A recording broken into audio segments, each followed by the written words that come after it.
When I'm not doing fake ad reads by brands that would never sponsor me in an attempt to get real brands to sponsor me out of jealousy, I like to answer questions that I get on YouTube, so let's get to it.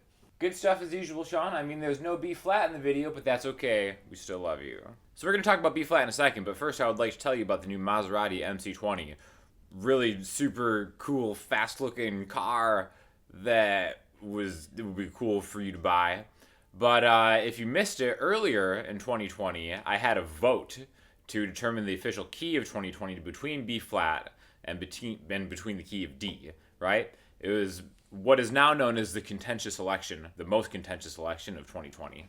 And D squeaked it out. One of the reasons is B flat is polarizing. Some people hate B flat and they try to avoid it. A big reason for that is there's not a great way to play a B flat right here with the open strings, right? It's like some people be like, God, you get this double bar chord where it's like the first fret on the A string, which is your B flat root, and then 3, 3, 3, and then contort your finger to still hear the high E string. Yeah, that's why a lot of people go away from B flat, and also because they're scared of the word flat. But we're gonna put this right now and give these B flat truthers a little bit of love right now in a tempered political climate. All right. So one of the reasons that this is a feared key is because a lot of times on guitar we use the open strings to help us out. There's only 2 flats in B flat. It's not the hardest key to conceptualize.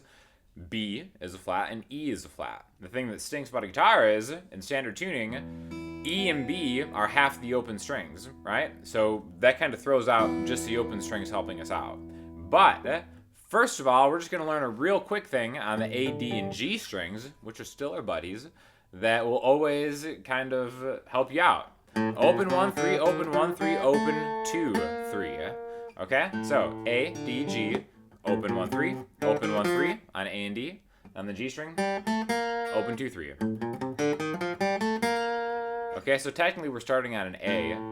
So you can see this is A Locrian, whatever, you know what I mean? But these are the notes. These are all the notes. It gives you B flat, C, D, E flat, G, A, back to B flat, okay? So we can use all those notes in any of these chords, all right? Now the next thing we're gonna do is we're gonna take the main root double bar chord, we're gonna play it differently. We're gonna play it right here. This is actually much easier to play than any other B flat voicing, and it's better because it's B flat major 7. All right, so your pointer finger is rooted on the 6th fret of the low E string. There's your B flat root note. We're gonna skip the A string, and then your ring finger and pinky are gonna get 7 on D and G. Your middle finger is gonna get 6 on the B string, and there's your one chord. This is your home chord, right? Now again, this is a movable shape, so this works in any key. B flat, A flat, G major 7, so on and so forth. But this is gonna be our home key, right? Now we can start maybe combining that with these notes to kind of just play around a little bit. But you want to know the other chords in this key, okay? And one really cool thing that kind of connects this spot to this spot is G minor, okay? So we basically have 3 concepts we're working on. We have all the notes in the scale playing in what is still an open string position, right here. We have the home chord right smack dab in the middle of the fretboard, rooted on the 6th fret. And then we also have the relative minor, which is going to be G minor, okay? In fact, if you ever see a G minor chord, odds are you're in the key B flat, right? Very, very jazzy. A lot of jazz songs are in this key. But you can play it like this, G minor 7. It's just the 3rd fret of the entire guitar, skipping the A string, right? So 3, middle finger, I'm skipping the A string, and then my ring finger's getting everything else.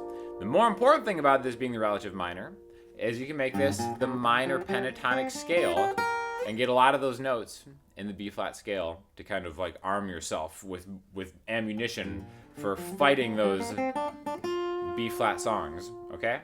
3, 6, 3, 5, 3, 5, 3, 5, 3, 6, 3, 6. Okay, so I know that you know the minor pentatonic scale. I just know that you have it, right? Now would be a good time to talk about our other sponsor of this video, Tesla. Tesla is doing a great job at doing environmental friendly stuff with reasonably priced cars and trucks. But back to the lesson, okay? So minor pentatonic is really important. One of the things that I always tell people if they want to like learn how to like solo, play lead, is just to learn the solo from Stairway to Heaven. So I'm switching to the close-up angle for this part, where we just have A minor pentatonic. Then we switch. You get the idea, right? Same thing, everything in B flat is just 2 frets down from what it would be in the key of C or A minor. So now you just do the same thing.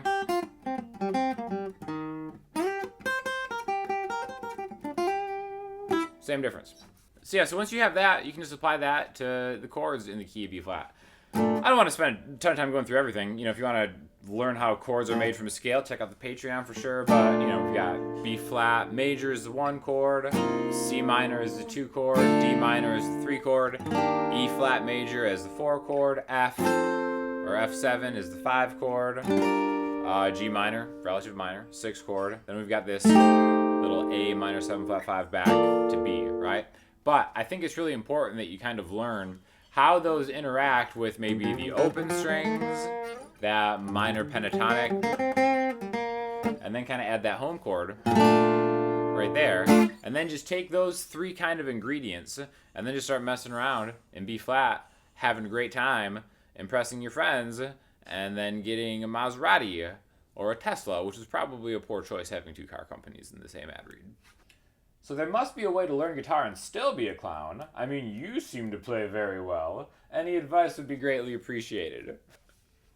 So I titled a video a few days ago called How to Stop Being a Clown and Learn to Play Guitar or something like that. I didn't realize an actual clown was going to see it, and I feel really bad about it right now. And to a different point, it's kind of funny what's going on with the Karens of the world right now. You know, Karen has taken on a different meaning pretty much, you know, late 2019, all throughout 2020. And I feel bad for people who are legitimately named Karen. In fact, I have Aunt Karen, who's not a Karen at all, and now she just bears the brunt of the Karen shame every day for the rest of her life. So I kind of feel that way with actual clowns. But, you know, I only have so much room for empathy, and I really have to choose where to spend it wisely. I saw your preparation on Instagram. Do you use your living room as the studio, or is it a studio room that you use as a studio? Yeah, it's basically just kind of like the upstairs studio space. Let me know if you want me to do a studio tour or something, because I just got a new desk, and it probably is time for like an update to that video. But yeah, it's just a big room that I've essentially filled with studio stuff. And definitely check out my Instagram, because I do try to do behind the scenes stuff for whenever I have any of the riders over riding. And hopefully we'll have a studio tour coming soon. 13 minutes to absolutely nothing. If you want to waffle about absolute pointless dribble, watch this. Get to the point, man. FFA. You ramble on about nothing, then say nothing about what you just said. Dribble. Please do another video and just get to the damn point of what you're saying. I like how this man was so incensed to leave a long, all caps lock comment. And then at the end he's like, do it again.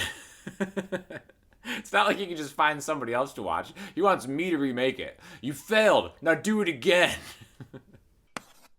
So listening homework this week is going to be the music video for the song I just covered with Katie yesterday, Virtual Insanity by Jamiroquai. Awesome music video, awesome song. I love that band. They're so good. The fact that they have had like 2 transcendent bass players and Stuart Zender, and then Paul Turner is like just awesome. And there's something about that music just lends itself to just funky bass playing anyway. So check out Jamiroquai, because it's always a good time to check them out.